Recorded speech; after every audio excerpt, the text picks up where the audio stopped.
Good morning, everyone. Happy Friday. Good morning, Charlene, Misty. Y'all are the first ones in here this morning. How are you ladies doing? I hope y'all can't hear my washing machine in the background. It's spinning out. It's quite loud. Hey, Cheryl T. We've missed you. I hope you had a good trip. How have you been? Oh my goodness, guys, we've got some updates this morning. We've got a lot going on, and I've got to stay on track. I can't be clicking off onto other stories this morning until I'm done with my topics. I am so bad for that. Then it makes me forget what I'm doing. So first off, let me ask y'all, do y'all have any plans for this weekend before we get started? We'll give people time to get in here. Hey, Empirical, it's nice to see you. How have you been? But anyways, we're going to be talking about Kelsey Berreth case this morning. Crystal Kinney, they let her walk free, guys. They sure did. We're going to talk about that. And first off, we're going to talk about Evelyn Boswell. Evelyn's law passed in the Tennessee House 91-0, and it's headed to the governor's desk. Also, there's an update about the Vanessa Guillen case. Cecily Aguilar, I think it's how you say her name, wants her confession thrown out. Also, we're going to talk about Tammy Daybell's sister because there's a Dateline episode that's airing tonight at 9 p.m. And her sister is on there talking about Chad's weird behavior. Actually, her sister says, Tammy, she coughed, she died, and he remarried. Anyways, had an amazing time, CC, but glad to be back in the morning chat. Yeah, I'm glad you're back too.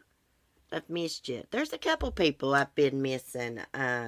Blue West, I haven't seen her in the comment section. I've got a note somewhere of who I'm missing. I worry about people when I don't see them. So Blue West, if you watch the replay, let me know you're okay. Also, Karen Duffy. Haven't seen Karen in a long time. She may be taking a break, though. Also, y'all, please remember never lose hope's dog, Skinnerd, in your thoughts and prayers. He has surgery today to remove cancer from his mouth. And please remember Sapphire's son in your thoughts and prayers. He's feeling under the weather. Short Nice. Good morning, peeps. It's my birthday. Oh, happy birthday, Short Nice. I hope you have a wonderful day. How old are you? 21? Empirical. Have you heard the little boy Hutchinson? I think they said it was worse than they thought, the little boy's mom. Yes, yes. We talked about it the other day, the James Hutchinson case. It actually came out before he was killed. She had hogtied him and his siblings up, stuffed a cloth in their mouth and everything. Oh, you're going to be 47? I think you're the same age as my hubby, Mark. What year was you born? 73? So let's get started. So everybody's in here. Let's start off with, what did I have first? Evelyn Boswell? Now, I'm glad that they're doing something. You know, passing this Evelyn Boswell law. But, guys, this law just says it makes you have to report your kid missing within 24 hours. 24 hours? Really? You should automatically report your kid missing. That's just my opinion. What do I know? Evelyn Boswell law passes House, headed to governor's desk. Look how cute she was. She could pass for my child. She looks like Timothy. It's baby pictures. Okay, the Tennessee House has unanimously passed Evelyn Boswell's law 91-0. It is now headed to the desk of Governor Bill Lee. The legislation passed the state Senate earlier this week. The proposed law would require parents to report their children missing within 24 hours if the child is 12 years of age or younger. It is named after Evelyn Boswell, the Sullivan County toddler who wasn't reported missing for several months. Her body was discovered on family-owned property.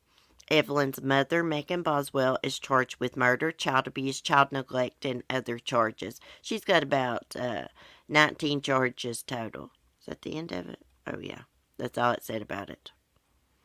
Well, I mean, I'm glad that, that they are doing this, but don't y'all think that if a little kid like Evelyn, a little baby, goes missing, they should do it within like a few minutes? After you look around the house and you discover you can't find your kid anywhere, you should pick up the phone and call 911. Am I crazy? I mean, am I wrong? What? I know they got to do things a certain way, but 24 hours? Why did she kill her? Hey, Sandy, good morning. Good morning, Morgan. Hey, Red Rhyme. Short Nice was born in 74. Okay, Mark was born in 73. We don't know why she killed her. We don't know why. Now, she told several different stories. When it was first discovered Evelyn was missing, she hadn't been seen since early December 2019. She wasn't reported missing until February 2020. Um, she sent police on a wild goose chase. She tried to say that her mother had Evelyn hold and gave her to some people in Virginia in a place called Mendota at a campground. That turned out to be false. And she also told a story, I believe, when CPS first came to her and was like, "Where's Evelyn?" She told them that Evelyn was with her biological father, Ethan Perry, in Louisiana, which was not true because Ethan's on active duty. So they found out that wasn't true. We really don't know why she killed her yet. I can't wait till this goes to trial. Too bad they're not going to be seeking the death penalty against her because she deserves it. She just put Evelyn's little body in a building underneath a bunch of clothes and stuff, just like she was just a piece of trash. I don't think she liked being a mother. Now, everybody that knew Megan said she was good to Evelyn. Yeah, all abusers are good to their kids or the person they're abusing in front of other people until they're behind closed doors. I just don't think she wanted the responsibility of being a mom. She's another Casey Anthony. They're a lot alike in so many ways. So many ways. One of these days I'm going to make it down there to Evelyn's grave and put some flowers on it. Of course, I won't video that or anything. I think that'd be disrespectful, but when I make it down to Kingsport, I'm going to do that. So, prayers for Evelyn's family, her grandpa, and other family members. Now, let's talk about murderer Crystal Kenny. Now, I know she wasn't convicted of murder, but I think she's a murderer because she could have saved Kelsey Berreth's life. And this little witch walked out of prison after just doing what? About 13 freaking months or something? Walks right on out of prison.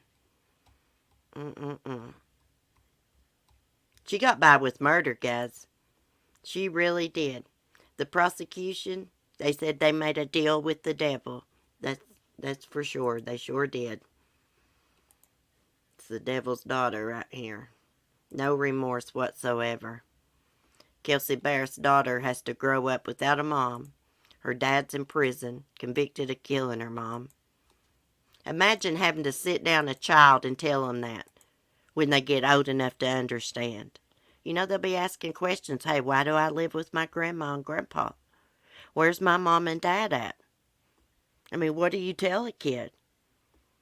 I don't even know how old Kelsey's daughter would be now. 2 or 3 years old, I guess, probably. Maybe older than that. Maybe about 4. Okay, let me look at the chat real quick. Cece was very passionate about the case while poor baby Evelyn was missing. Yes. Yes, I was. Thank you, Morgan. Yeah. Because it's very close to me. It's where I go to the mall at, down in Kingsport, Tennessee. It's about an hour from me. This really affected the community down there and my community too. People from my community were going down there, individuals and everything. Of course, I covered the case. I can't make it a lot of places because I've got all these dogs and I got dogs with disabilities now, So I didn't get to go to the vigil, but I'd love to go to Megan Boswell's trial. But I got a feeling she's going to take a plea deal. Anyways, let's get to this. Idaho nurse who cleaned up Kelsey Berreth's murder scene walks free. Can you believe this? She could have saved Kelsey's life. I know I keep repeating that, but it's just so true. She had numerous opportunities to save this woman's life, and she didn't. She wanted her out of the way because she's jealous of her. The woman who helped convicted killer Patrick Frazee cover up the murder of his fiancée, Kelsey Berreth, is out of prison, citing Colorado Department of Correction reports. Fox 31 News reports that Crystal Kinney has been released on parole after she was resentenced in a court decision that cut their initial sentence in half and applied retroactively. Kinney had initially been sentenced to 3 years in prison for tampering with evidence. Kinney pleaded guilty to the charge in a plea agreement and was the prosecution's star witness in the case against Patrick Frazee, the father of Kelsey Berreth's daughter, was found guilty of murdering her. Kelsey's body has never been found, and Kinney testified at Frazee's murder trial that she watched him burn Kelsey Berreth's remains and her personal belongings. Last month, a judge tossed Crystal Kinney's initial sentence of 3 years after her lawyer successfully argued that the judge who handed down the first sentence did not properly advise her of her right to have a jury determine whether her sentencing should be in the aggravated range. At the time, Kinney had served about 13 months of her sentence, meaning that she was released well ahead of the 18-month term of the revised sentence. Kinney will reportedly remain on probation for a year. I wonder what her family thinks about her. Cleaning up this murder scene, knowing she just didn't clean up the murder scene and just watch him burn the body. She knew he was going to kill her. Actually, I can't remember all the details, but Crystal Kinney actually tried to drug Kelsey Berreth with a cup of coffee. She had this plan to take this coffee to Kelsey, and Crystal had got the drugs because she was a nurse. I guess she got the drugs from the hospital. But the night Patrick Frazee killed Kelsey, he blindfolded her, acted like he wanted her to smell some candles. This is allegedly what happened, according to Crystal Kinney. Blindfolded her, wanted her to sniff these candles, see if she could, tell what, scent they were. Then he hits her. After he blindfolds her and she's sniffing these candles, he takes a baseball bat and hits her in the freaking back of the head and just keeps on hitting her, allegedly, knocking her teeth out and everything. By the time this son of a bitch was done with Kelsey, you probably couldn't even have recognized her face. This is according to Crystal Kinney. She said the crime scene had blood everywhere. Now, she tried to save her own ass, and she said she cleaned up the crime scene, but she purposely left some blood behind for investigators to find. I say bullcrap. Now, this woman, when she went to clean up this crime scene, she had one of those suits on like they wear at the hospital. You know what I'm talking about? One of those protective suits, gloves, everything.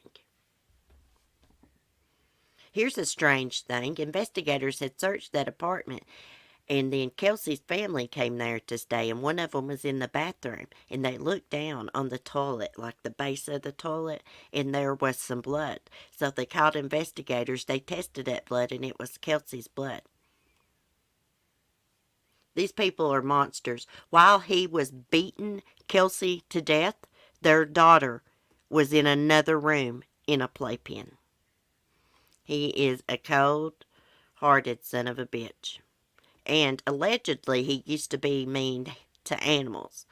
Now, he used to shoe horses and do all this and that and breed dogs. And allegedly, he was mean to the dogs and to the horses. Most of these monsters are. They really are. Let me get to my chat for a minute. See what y'all are saying about this. Give me y'all's opinion on this. Hey, always love. Faithful one. Good morning, Mel Mel. Good morning. This case makes my body cringe. That should show how sick this woman is. I know. How in the world could you do something like that and live with yourself? She had numerous opportunities to save Kelsey's life. Now, she did tell a friend one time that Patrick had been talking about killing Kelsey. Now, allegedly, this friend went to an attorney and reported it, and that I guess that attorney didn't do anything with the information. It's Crystal Kenny. I mean, Patrick Frazie's responsible, right, for her murder, but so is Crystal Kenny. Because she could have saved Kelsey's life. Her hands are dirty, too. How in the world could anybody go along with a plan like that? She went along with it because she was jealous of Kelsey. Patrick didn't want her ugly ass. He didn't want Crystal Kenny's ugly ass. She couldn't stand that. He got with Kelsey and had a baby and stuff, and he didn't want to have a baby with Crystal. He made her have an abortion. So she was really resentful, and this is just my opinion, really resentful to Kelsey, over Kelsey because of that, because Kelsey had a baby by him, and he made her have an abortion. I think she had an abortion, didn't she? Yeah, that's right. She should have got the same time as him. They both should have got the damn death penalty.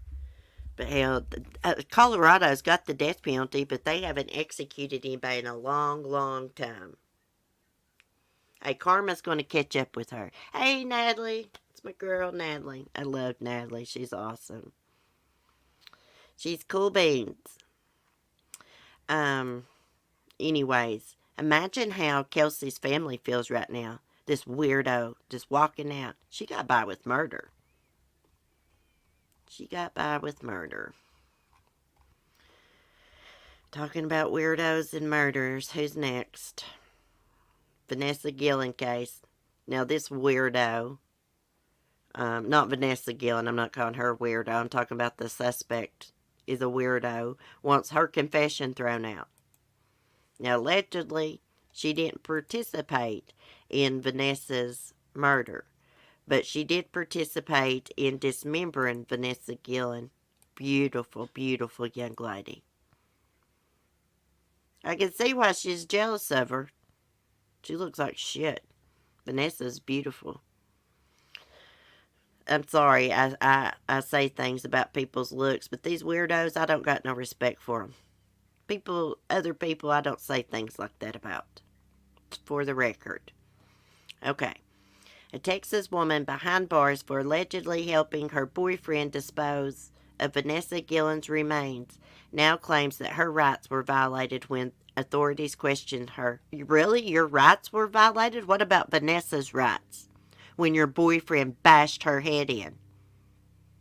Then took and y'all dismembered her and burned her. What about her rights? What about her family's rights? Okay, sorry. On Wednesday, Cecily Aguilar's defense attorney, Louis Gaynor, filed a motion in court claiming that the investigators who interrogated Cecily did not read her the Miranda rights.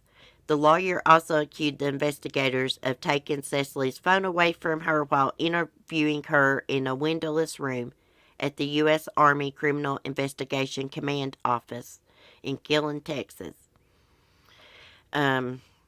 Cecily, 22, is facing 3 conspiracy to tamper with evidence charges after she allegedly helped her boyfriend, soldier Aaron Robinson, dismember 20-year-old Vanessa Guillen after Robinson beat her to death with a hammer in April 2020. According to court documents, Aaron Robinson hid Vanessa's body in a pelican case, stored it to the side of the armory room on the base, then left the base to buy supplies. He returned that evening, took the case to the Leon River area. Vanessa's family lawyer, Natalie Cahan, I can't say that name, Caham or something, told Crime Online. So the family lawyer said Aaron needed help with disposing of Vanessa's body, and in turn contacted Cecily.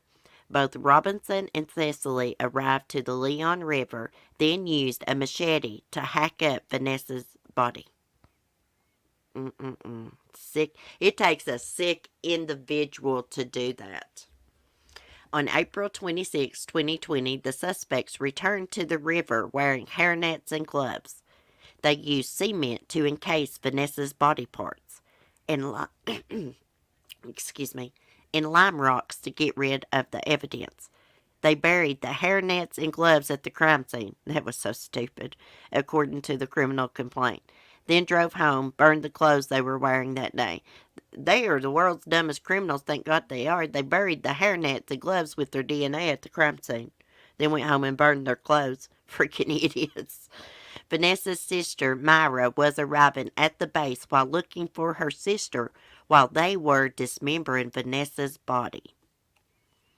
Cecily was arrested last June, but Aaron Robinson took his own life while authorities were closing in on him. Now, Gaynor says Texas Ranger Travis Dendy shut the interrogation room door and began questioning Cecily before following the proper procedure. There's a bunch of court documents. Cecily sobbed throughout the interrogation, according to the motion, while trying to help police locate Robinson. Police later surrounded Aaron Robinson near Fort Hood, but he turned a gun on himself before they could detain him. Gaynor said authorities initially told Cecily she was not under arrest and was free to leave. However, it wasn't until after she confessed that authorities read her rights to her. Cecily reportedly thought she would be released after she helped investigators track Aaron Robinson down. She can't be that dumb. You can't confess to dismembering a body and think you're going to be free to leave. Are you serious? Freaking idiots. Gaynor is pushing for an evidentiary hearing and release of any footage from police interactions with Cecily when they initially stopped her during a traffic stop. They also want the prosecution to provide them with the list of witnesses. Hey, this is an act of terrorism, in my opinion, because Vanessa Guillen was a United States soldier. She helped dismember a United States soldier, burn her body, encase it in cement. Man, they try every little thing to get out of trouble, don't they? This is why I've got to be patient when I'm wanting them to serve search warrants and stuff, because they got to do stuff by the book, or these weirdos will get out of trouble. I got to remind myself of that. I just get impatient. You know, I've been wanting them to serve a search warrant on Sarm Heslop's boyfriend's catamaran, but I understand they have to have a probable cause, and they got to do things by the book, or, you know, these criminals will weasel out of trouble. Did I say good morning to Mike this morning? I don't know if I did or not. Hey, Mike. It's one thing to want a man yourself, but another to get involved in getting rid of her permanently. I always love. I just wanted to say hello. I got to get ready for CAT scan. Have a good weekend. Oh, prayers. Always love. Have a great weekend. I may see y'all tomorrow on the porch. Hey, Emily. Good morning. I about missed you. Is Lisa Irwin in here? Hey, Lisa. About missed y'all. You too.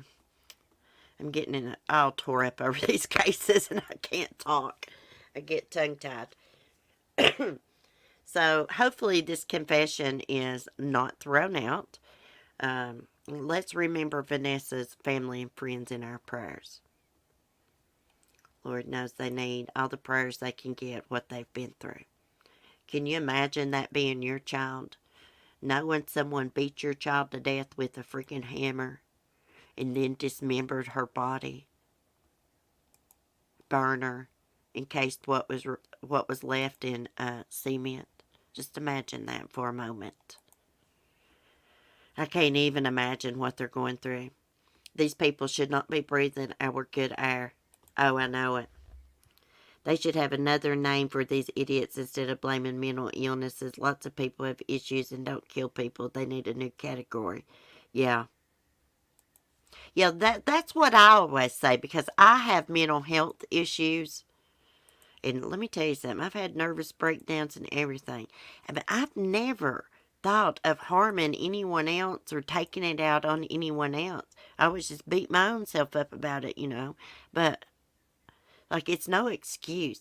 And I'll tell you what really pisses me off is these freaking pedophiles to say that they were sexually abused as a child, so that's why they're molesting kids. That enrages me. I was sexually abused as a child. It made me very protective of children. I wouldn't harm a fly.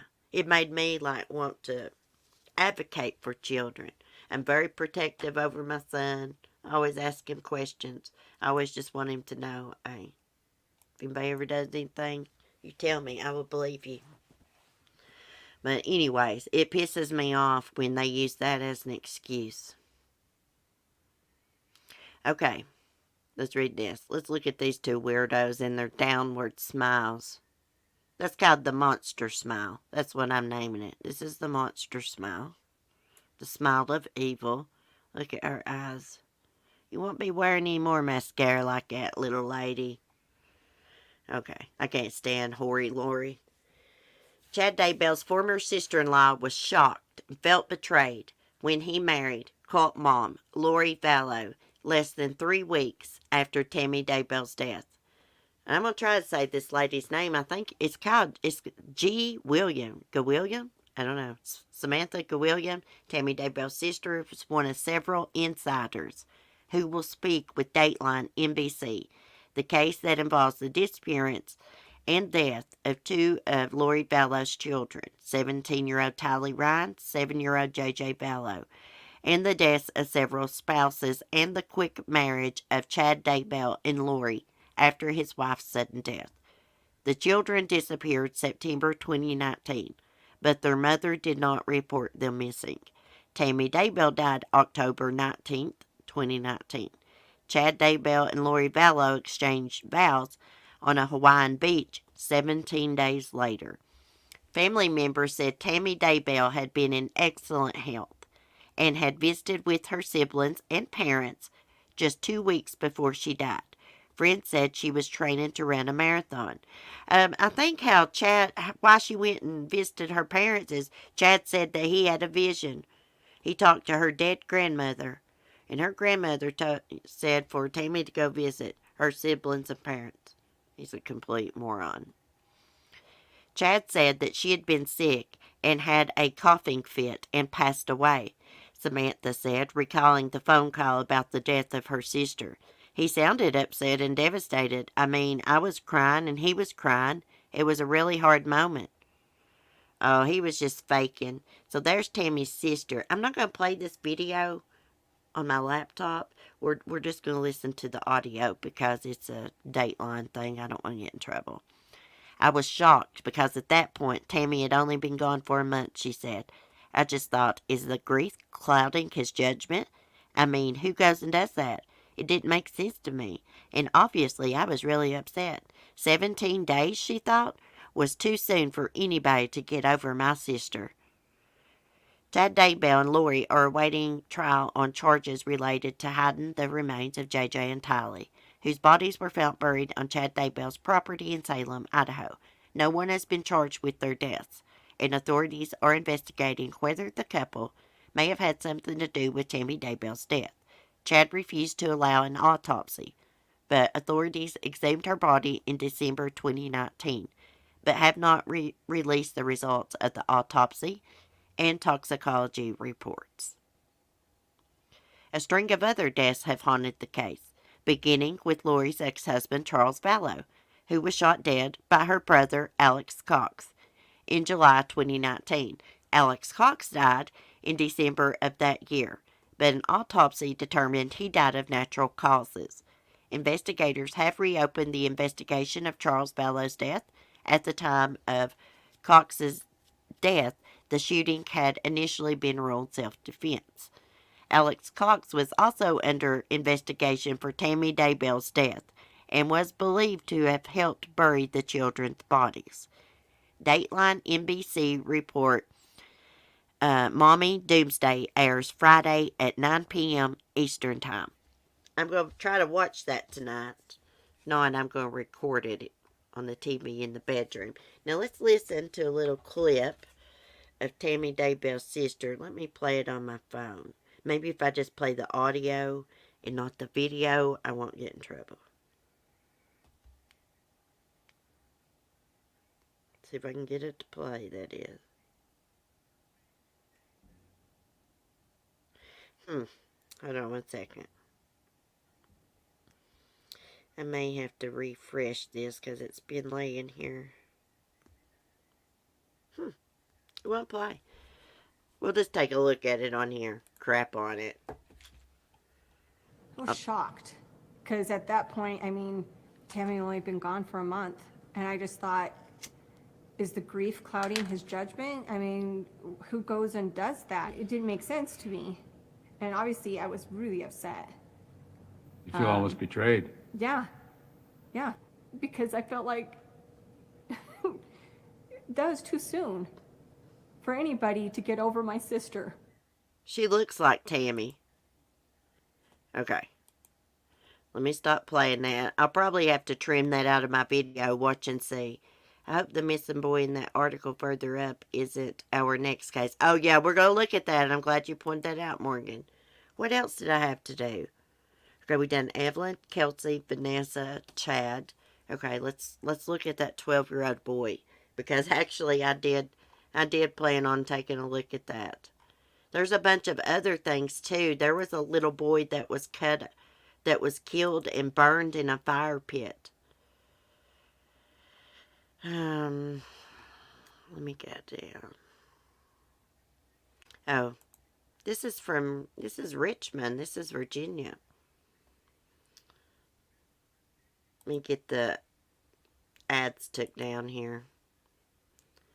These daggone ads on the side, they show everything I've been looking up online. Like the advertisements of the clothes in these articles.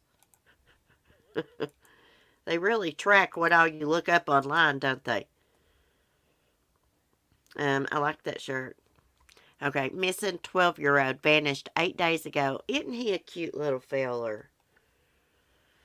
12-year-old Angelo Ramirez Hernandez has been missing from Richmond, Virginia for more than a week. Police are asking for help finding him. Hernandez disappeared on March 17th. He is described as 5 feet tall with black hair and brown eyes. He's a cute little feller. He was last seen wearing a white shirt, red jacket, jeans, and pink sandals. Richmond police ask anyone with information to call 804-646-5100. That's all it says about it. I'll have to look up his name and see what else I can find about him. I mean, like, did he disappear from his house? Was he walking? What happened with it? I hope and pray they find him safe and sound. I hope no weirdo has him. Okay. This is the other case I wanted to share with y'all. I need to look and see if there's any updates about Sarm Heslop this morning. I didn't see anything. I mean, there were some new articles, but most of that we talked about yesterday. Missing Texas teen's body believed found in burn pit. His half-brother and another man arrested. He's a cute little feller, too. Partially burned and decomposing human remains found in a burn pit in rural Texas this week are believed to belong to a 16-year-old boy reported missing nearly 2 weeks ago. The family of Cody Adams told ABC 13 they wanted to keep Cody's photo and name out there until all that were involved are brought to justice. Liberty County Sheriff Captain Ken DeFore said the autopsy and DNA testing would confirm the identity of the victim and that Cade Cates, 23, and Randy Norland Salinas, 26, have been charged with murder. Cates is believed to be Adams' half-brother. Adams was reported missing on March 12th. According to Fox 26, the sheriff's office got a phone call from a family member of a missing juvenile on Saturday, alleging that the victim had been killed and was buried off County Road 3015 near Kate's home. The sheriff's office began focusing on the new information, and on Tuesday, with the assistance of the Texas Rangers, they found the burn pit. Jesus, can you believe your half-brother would do this to you? Our investigation went out and did in fact find the remains of a male in a burn pit there off of County Road 3015, DeForest told ABC 13. There were remains in the burn pit. Some remains were still intact. The body was badly decomposed as well as badly burned. The captain said both Kate and Salinas confessed to the murder, and that it appears to be a drug-related murder case. Some of the details at this point were not at liberty to release, he said, other than the fact it is probably going to be drug-related.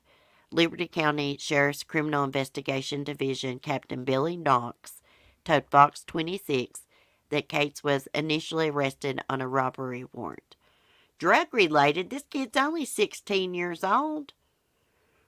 I mean, what kind of drugs was it? Some weed? Gosh.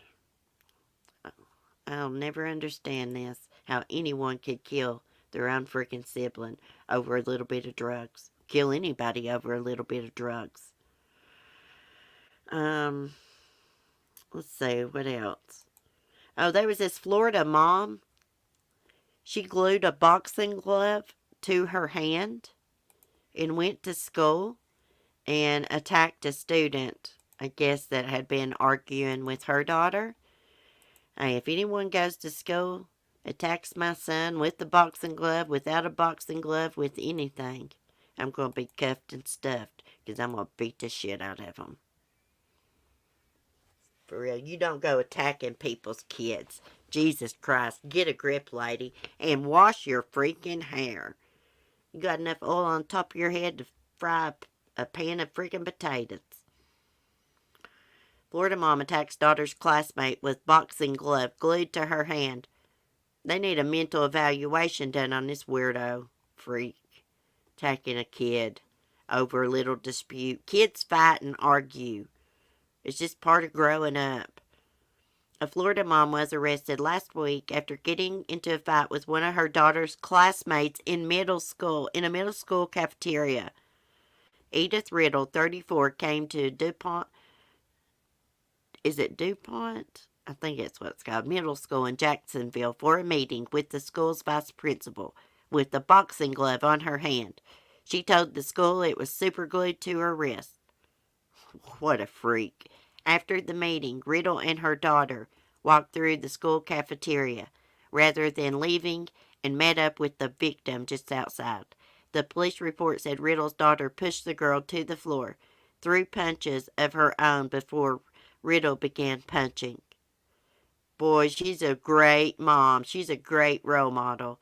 After hearing a teacher's frantic call over the school's radio about a fight, the school safety officer rushed to the location and found Riddle and her daughter and the victim.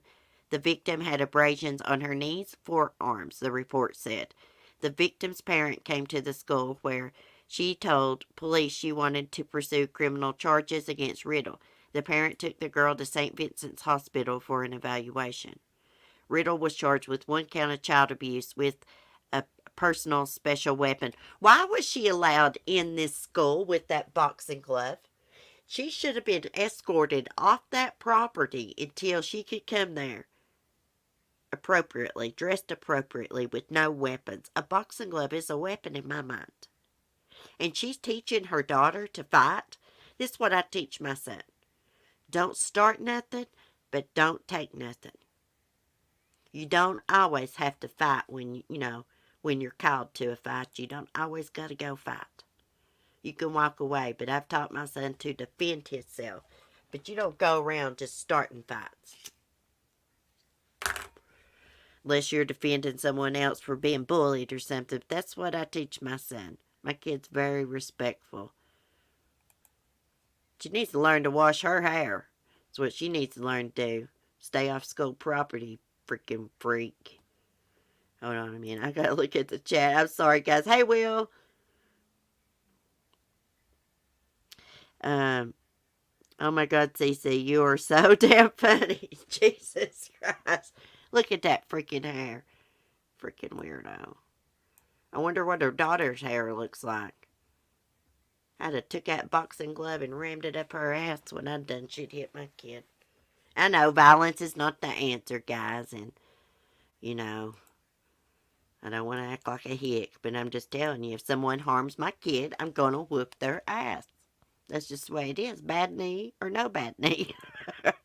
They're going to get it. My son is a lover, not a fighter. Then again, he's only 4. Well, let me tell you something, Will. I heard that by the age of 4 or 5, kids are set in their ways of how they're going to be. Are they going to be like rambunctious, well-behaved, loving, so forth? Timothy was always a wonderful baby. He, from the beginning, he hardly ever cried. Um, he was a sweet toddler. He really didn't have any terrible 2s or 3s. Not really. Um, I taught him please and thank you. And still to this day, anything you hand to him, he'll say thank you. Very polite. No adult should be putting their hands on a child. Yeah, I wish she would put her hands on mine. She wouldn't have no freaking hands. I'd freaking break them. I'm telling you, hey, I would go to jail if I ever seen somebody hitting a kid or something. I had an incident happen to me when I worked at a video store where I saw a woman hit a kid. It wasn't good. She got reported. And let me tell you something. I got up in her face and I bent her nose down with mine, and I was irate. I about went to jail. I shouldn't behave that way, but I was young. I wasn't but like in my 20s. If that happened in front of me now, I'd probably behave a different way. Well, I don't know. I'd probably knock the hell out of her. I don't know. I would try to behave and handle it better. Okay, I'm going to share something else. This damn good-looking med student just saved a woman from being kidnapped. This is trending right now. Did I say hi to Sunnyside? I love Sunnyside. She's awesome. If I didn't say hi, Sunny, I'm sorry. You know I don't overlook nobody on purpose. I just get to running my mouth. I get all into this true crime, y'all. I mean, I get passionate. Thank God I can live stream and be in it all to y'all. Okay, so there's the damn good looking med student in this pinkish shirt here. Now, you can be my doctor anytime, honey. Okay, let me get on here. Okay, med student stranded with a flat tire saves woman from being taken to another state against her will. An Illinois man was arrested in Tennessee on Tuesday for allegedly taking a woman to another state against her will. Let me see if I can say this name. Jawan Clay Cartagena, 23. Oh, we got a doctor named Cartagena here. 23 told WRKN that he was stuck on the side of Interstate 24 in Clarksville with a flat tire when Kyle Gosnell, 37, and a female passenger pulled over and offered to help. The pair reportedly took Clay Cartagena to a tire shop, and while on the way back to his vehicle, Gosnell allegedly mentioned a road trip to Florida. I noticed the woman's attitude changed when he said that, and so when he was talking about going to Florida, she brought up a story about how she crashed a car in Vegas, Clay Cartagena recalled. The passenger reportedly then gave Clay Cartagena her phone while pretending to show him a picture of the wrecked car. In actuality, the phone displayed text asking for help. The victim, who is also from Illinois, reportedly met Gosnell through her cousin. She said they were supposed to be hanging out, then things escalated. The text message said that they had basically got in a car just to chill, and he was driving, got on the interstate. Clay Cartagena told Clarksville Now. When she realized he wasn't going to stop, she asked him where he was going. That was when he had got violent and threw her ID out the window. The woman also said they had been driving nonstop for 4 hours. The news outlet reported the pair only stopped during the 200-mile trip to assist the stranded driver. Gosnell allegedly told the woman he would harm her if she ran. While en route to Clay Cartagena's car, the woman managed to convince Gosnell to stop at a Dollar General so she could use the bathroom. That was reportedly when Clay Cartagena called 911. Clay Cartagena recalled Gosnell following him inside the Dollar General to look at prepaid phones. I was on the phone with the operator running the details, and Dollar General is quiet, so I walked outside and continued talking to the operator.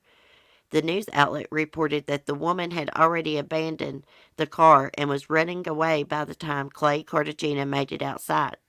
Cartagena said he spotted the woman running around the back of the store as officers responded to the scene. Officers reportedly located the victim hiding in the vicinity of the store. While the woman said she asked Gosnell to let her go at least 15 times, Gosnell allegedly told authorities that she agreed to go to Florida with him, and he did not stop her from leaving. Gosnell was eventually arrested on charges of false imprisonment, police said. Gosnell's actions did not appear to meet the criteria for kidnapping. He remains in the Montgomery County Jail on a $10,000 bond.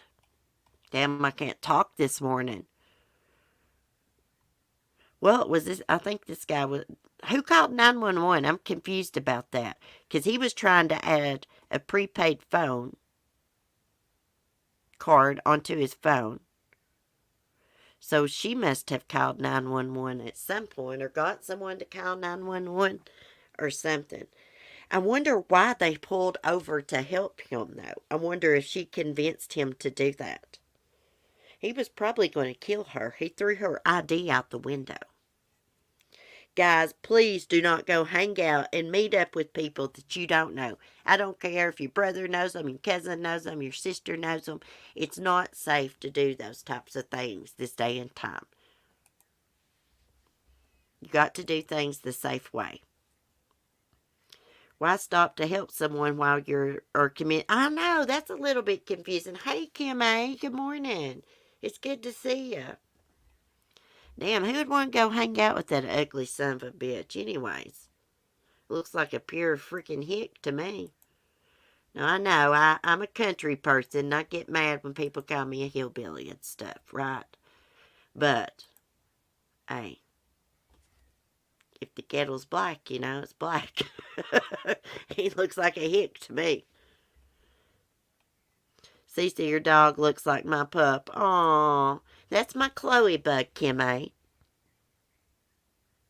Alyssa, the med student, called 911. See, I'm getting all bumfuzzed. Thank you, Alyssa. I didn't know. I thought he was adding his phone card. I get all confused. That's why I have to read things a couple different times. These cases get me all bumfuzzled. What I was going to tell Kim A about my little Chloe is old. She's an old granny, and she's got congestive heart failure. So she takes a fluid pill, she takes that Vetamedin pill, and a blood pressure pill, and she's got prescription cough syrup. But I heard these dogs, and I read these dogs are notorious for getting congestive heart failure. Damn, CC calling all these losers ugly. Hey, Angel. Now, y'all know if it was just a normal person, I wouldn't be coming for their looks. But they're not normal. They're weirdos, freaks. This is the type of people I consider freaks. For real. Kim A., she was on my live stream on the 90s Trivia Night. I had Chloe on my live stream. She co-hosted in the beginning. She was nodding out. All she wants us to do is hold her. She just loves for us to hold her. So this morning, I got on Amazon. I'm looking for a dog backpack that I can carry Chloe around in while I'm doing other things. And I can carry her when I walk the big dogs. So I found one. It's kind of like a sling style one. I'm going to get it for her. But if you have a Yorkie, watch out for congestive heart failure. Make your vet check their heart every time they go in for a checkup. And feed them good food. By the time I got Chloe, she was an older dog and she hadn't been taken care of. I'm not sure how old Chloe is. I'm assuming the vet thinks, and I think, that she is about 14, 15 years old. Yeah. She's the sweetest little thing. I call her Coco Sissy Cat or Wild Hair Sissy Cat because her little hair on top of her head, it gets all fogged up. But Chloe is a dirty little girl. Let me tell you a little dirty secret. Chloe likes to hump pillows. And it makes me so mad because she gets my pillow. If I walk out of the house and close the door, if I walk back in, Chloe's got my pillow down. Makes me worry about my Yorkie. Emily, yes, make sure that the vet checks their heart and stuff on a regular basis.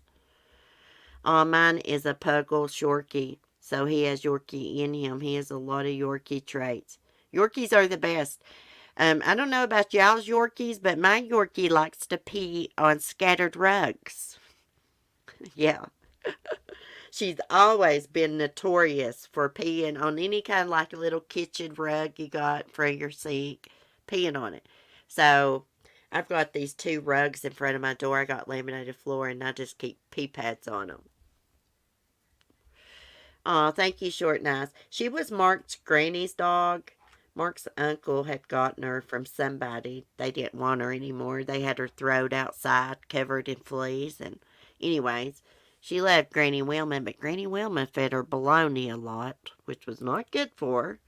God rest Granny Wilma's heart, her soul. But anyways, Granny Wilma only kept her for about a year because she broke her hip and she couldn't care for her, so we took her in. They really are. Yeah, mine too. All my dogs have done that. Yeah, Skylar's bad for that too.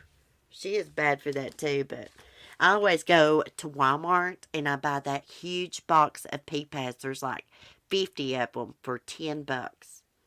So I always got pee pads on hand and keep them down. And they are notorious for tumors, cancer, so check for lumps. Empirical, Chloe has a lump on her side. They say it's nothing. Nothing of concern. Oh, so her Empirical's Yorkie had a little bump and it was cancer. And then they took the biopsy. It spread all over my baby. Oh, bless its little heart. I pick Chloe up sometimes and I say, you don't deserve this, do you, baby? To have a failing heart. She don't. She don't deserve to be that sickly as sweet and good as she is. I mean, she's just so pure and innocent. So is Skylar. Mel, my Maltese Shih Tzu has a lump. He is 12. Mel, I never knew you had a Maltese Shih Tzu.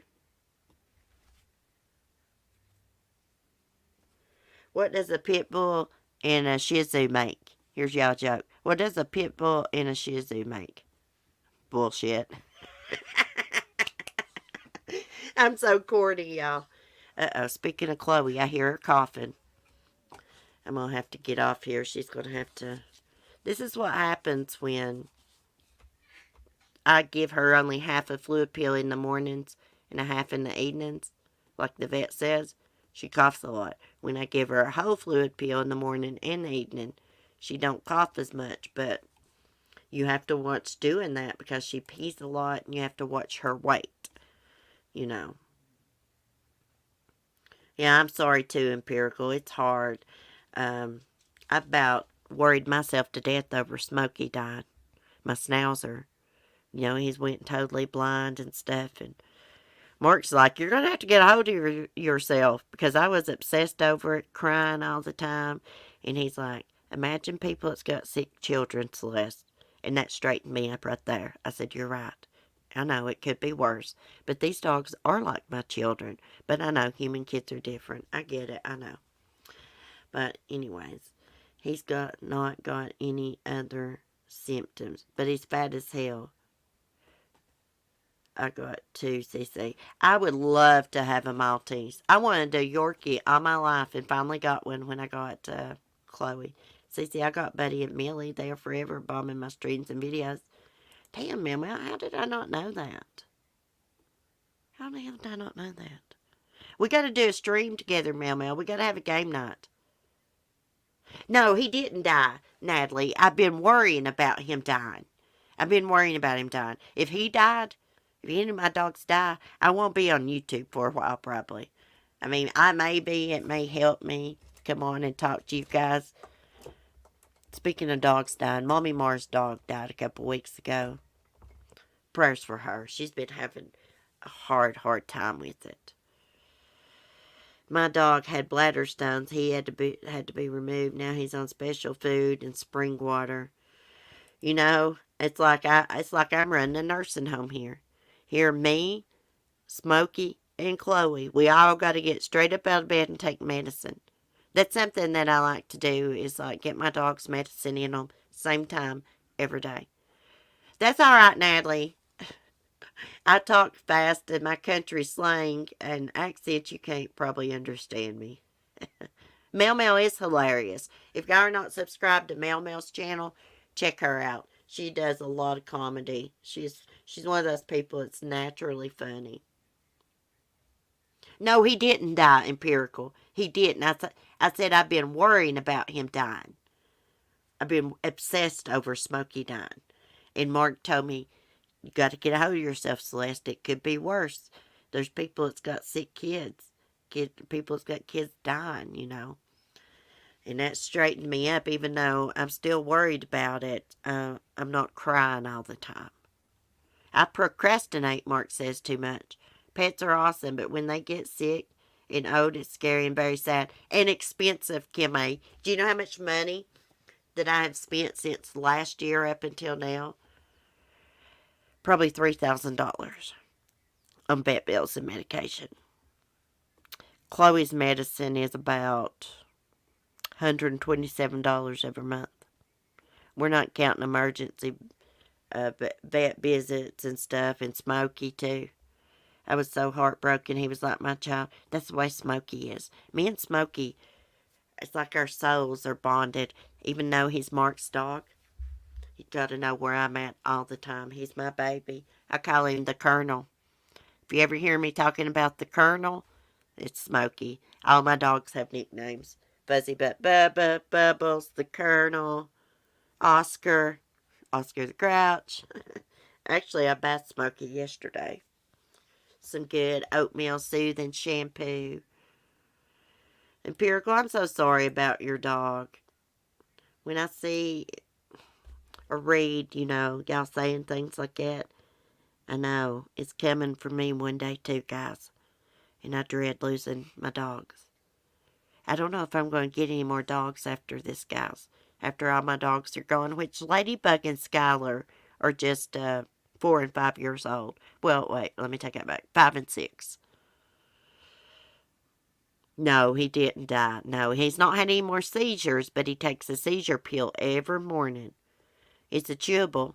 He won't chew that thing. I have to hide it in like a little piece of cheese. It's not good to give dogs cheese and stuff, but I only give like his pill in a little piece of cheese, and that's it. He doesn't get the whole piece of cheese. Of course not. Anyways, guys, I'm gonna get off here. If I get time today, I don't know if I will or not. I'll try to do a stream on the porch. Maybe we'll walk over and see Annabelle if my Wi-Fi will pick up. If I get time. I've got to get some things done before my son comes. But anyways, y'all have a great Friday. Thanks for coming in and listening to me run my mouth 100 miles a minute. I appreciate y'all's support. Y'all have a great Friday. Have a great weekend. I'll probably see y'all maybe today or tomorrow. Who knows? But be safe, be kind, and peace. And prayers for all y'all's puppies and pets.